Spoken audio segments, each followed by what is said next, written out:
The woman's fingers were bone white against the bloodied cloth, clutching it to her chest like salvation itself. Her dress was torn at the shoulder, mud caked in her auburn hair, and her eyes, wild, desperate, never left Thomas Macready's weathered face. Don't pull it away," she wept, her voice breaking on each word. "Please, mister, don't." Thomas stood frozen in his own doorway, the late evening storm hammering his ranch house roof. He'd opened the door, expecting wind, maybe a lost calf. Not this, a woman barely 20, soaked to the bone, holding something against her chest with such fierce protection that her knuckles had gone translucent. "Ma'am, you're bleeding," he said carefully, noting the dark stain spreading across her dress front. "Whatever you're holding, I need to see." "No," the word tore from her throat. She stumbled backward into the rain, nearly falling. "You don't understand. If I let go, he'll know. He'll come for me." Thomas had seen plenty in his 43 years, war, drought, death, but something in her terror cut deeper than fear. This was the kind of desperation that came from seeing hell and barely escaping with your soul. Lightning cracked overhead, illuminating her face for a split second. She couldn't have been more than 22, with the kind of beauty that belonged in painted portraits, not standing broken on his porch in the middle of nowhere, Wyoming. "Who's coming for you?" he asked, stepping into the rain despite himself. She shook her head violently. "I shouldn't have come here. I shouldn't have." Her knees buckled, and Thomas caught her before she hit the ground. The cloth she'd been protecting pressed between them, and he felt something small and hard beneath the fabric. "Easy now," he murmured, lifting her slight frame. "Easy." But as he carried her inside, setting her gently in the chair by his fireplace, Thomas noticed something that made his blood run cold. Her left hand, the one that had been hidden beneath the cloth, 2 fingers were missing, cut clean at the knuckles. Fresh wounds, barely healed. The storm outside seemed to pause, as if the very sky was holding its breath. What was she hiding? And what kind of man cuts off a woman's fingers? Thomas set a cup of hot coffee beside her, watching as she wrapped her remaining fingers around the warmth. She hadn't let go of the cloth once, even when he'd cleaned the blood from her other wounds. "Name's Thomas Macready," he said quietly. "This is my ranch. You're safe here." She looked up at him through tear-matted lashes. "Sarah," she whispered. "Sarah Whitmore." The name hit him like a physical blow. Whitmore. He'd heard that name whispered in saloons, spoken in hushed tones by traveling merchants. Jonathan Whitmore, the man who owned half of Montana Territory, who collected debts in blood and kept a private army of gunmen. Whitmore, Thomas repeated, his voice barely audible, as in his daughter. Sarah's laugh was hollow, bitter, his property more like. Until 3 days ago, Thomas sank into the chair across from her, his mind racing, harboring Jonathan Whitmore's daughter, especially one who'd clearly fled in the night, was signing his own death warrant. Whitmore's men were legendary for their cruelty, their thoroughness. They'd burn his ranch, kill his livestock, probably torture him for information before putting a bullet in his head. "Sarah, I need to know what you're holding," he said gently, "and I need to know why you ran." Her grip tightened on the cloth. "He wanted to marry me off to Senator Bradley's son, a political arrangement. When I refused, she held up her mutilated hand. He said this was just the beginning, that a woman's value was in her obedience, and if I couldn't be obedient, I'd learn to be useful in other ways." Thomas felt sick. "And what you're holding, the only thing that matters." Sarah's eyes hardened with sudden resolve. "The only thing that can stop him." Outside, the storm was dying, but Thomas heard something else, distant thunder that didn't match the sky. Hoofbeats, multiple horses, moving fast. "They found me," Sarah breathed, her face going white. "Oh God, they found me." Thomas moved to the window, peering through rain-streaked glass. 6 riders, maybe 7, moving in formation across his land. Professional, methodical. They'd be here within minutes. He could turn her over, claim he'd found her, and was just being a good Samaritan. Whitmore might even reward him, let him keep his land, his life, or he could fight. For a woman he'd known less than an hour, against men who killed for sport. The hoofbeats grew louder, closer. Sarah was weeping again, still clutching her mysterious burden. Thomas made his choice. Thomas blew out the oil lamps, plunging the cabin into darkness. "Sarah, listen to me. There's a root cellar behind the kitchen. You hide there, and you don't come out no matter what you hear. They'll kill you," she whispered. "Maybe." Thomas checked his rifle, fingers steady despite the chaos in his mind. "But they'll have to catch me first." The sound of hooves stopped outside his door. Thomas counted 7 distinct horses, which meant at least 7 guns. Through the window, he saw them spreading out, 3 to the front, 2 around back, 2 watching the sides. Professional formation. These weren't random hired guns.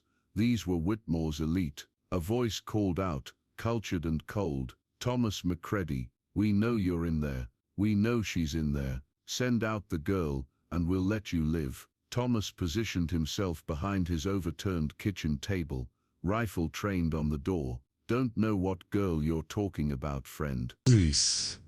Laughter echoed from outside, multiple voices, predatory and confident. "My name is Vincent Cross. I work for Jonathan Whitmore. His daughter is inside your house, and she's taken something that belongs to him, something very valuable. So that's what this was about. Not just a runaway daughter, but theft." Thomas glanced toward the kitchen, where Sarah had disappeared into the cellar. What could be so important that Whitmore would send his best men into a lightning storm to retrieve it? "Last chance, McCready," Cross called. "Send her out with what she stole, and you can go back to your cattle. Refuse, and we'll burn you out and take her anyway." Thomas thought of Sarah's mutilated hand, the terror in her eyes. Whatever she'd taken, she'd paid a price for it. Illness. Whatever it was, it meant enough to her that she'd rather die than give it up. "Afraid I can't help you, Cross." The silence stretched for long seconds. Then Cross's voice again, colder now. "Boys, light it up." The first gunshot shattered Thomas's front window. Glass sprayed across the floor as bullets began punching through the walls. Thomas dove low, crawling toward the back door. They were trying to flush him out, drive him into the open, where they could finish this quick. But Thomas had fought Apaches in these hills for 20 years. He knew every shadow, every hiding spot, every advantage the darkness could give. As flames began licking at his front porch, they were burning him out, just like they'd promised. Thomas slipped out the back door into the night, 7 against 1, but only one of them was fighting for something that mattered. Thomas circled wide through the scrub oak, using the storm's dying rumble to mask his movement. 2 of Whitmore's men were positioned near his barn, their attention focused on the burning house. He dropped the first with a rifle shot to the chest, the second before the man could even turn around. But the gunfire had given away his position. Muzzle flashes erupted from 3 directions, as the remaining 5 men converged on his location. Thomas rolled behind a water trough, as bullets whined overhead, splinters of wood stinging his face. "You're only making this harder on yourself, McCready," Cross shouted, "and harder on the girl." In the brief lull as they reloaded, Thomas heard something that made his blood freeze. Sarah's voice, crying out from somewhere near the house. They'd found the root cellar. "No, please, you don't understand what this is." Thomas abandoned his cover, sprinting toward the house. A bullet caught him in the shoulder, spinning him around, but he kept running. Through the smoke and flame, he saw Cross dragging Sarah from the cellar, her hands bound, the bloody cloth finally torn from her grasp. What Cross held up in the firelight stopped Thomas cold. It wasn't jewels or gold or documents. It was a photograph, a small daguerreotype, cracked and faded. Even from 30 feet away, Thomas could see what it showed. A young woman, barely more than a girl, standing beside a Native American man in tribal dress. The woman had Sarah's eyes, Sarah's face, her mother. Sarah had been protecting a photograph of her mother.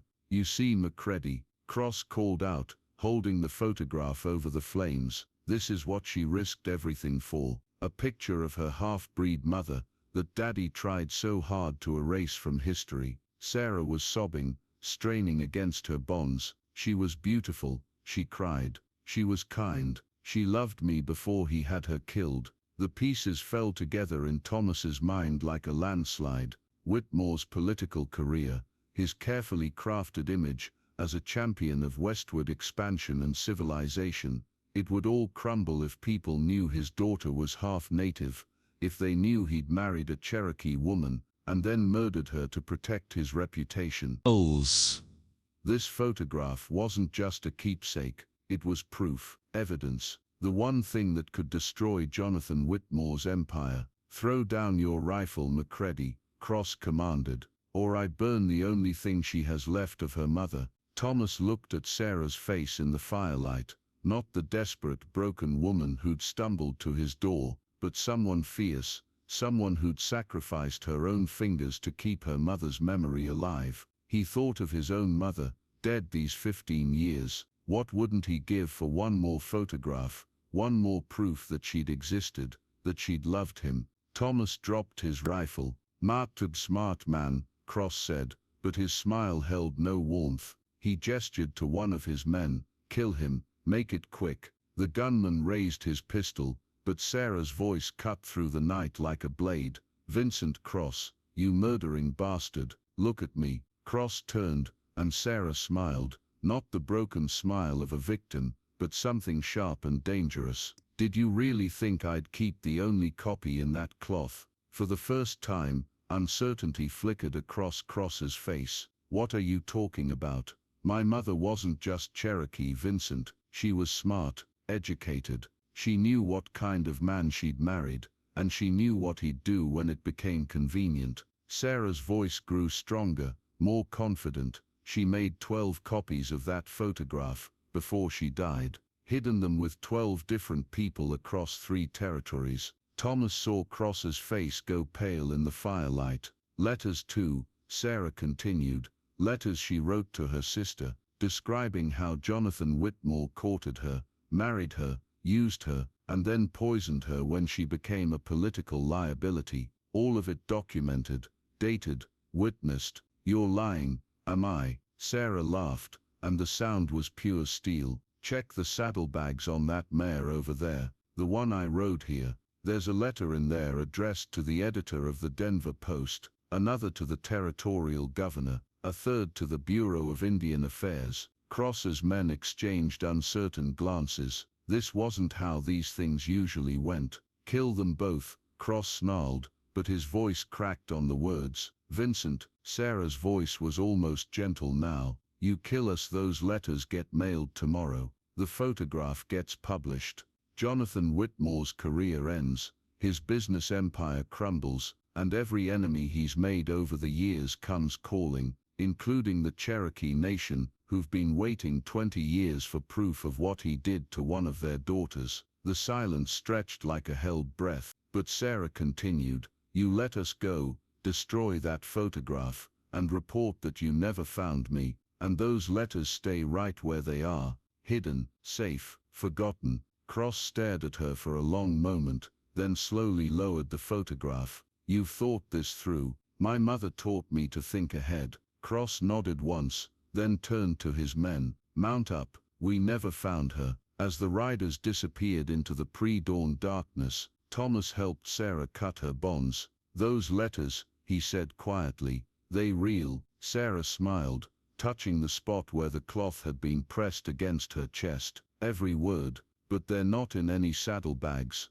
She opened her dress slightly, revealing a leather packet sewn into the lining. "They're right here, always have been." Years later, when Thomas McCready told this story to his grandchildren, he would always end it the same way, with the image of Sarah Whitmore standing in the ashes of his burned porch, holding her mother's memory against her heart, proving that sometimes the most powerful weapon isn't a gun or a knife, it's the truth, and the courage to protect it. She stayed on his ranch for 3 months, until her wounds healed, and the danger passed. When she finally left, it was to start a school for Native children, funded by the strategic release of just one of those letters, not to destroy her father, but to build something better than what he'd tried to tear down. The photograph she'd fought so hard to protect. Thomas saw it once, framed on her desk years later, a Cherokee woman with kind eyes and a gentle smile, standing beside a young white man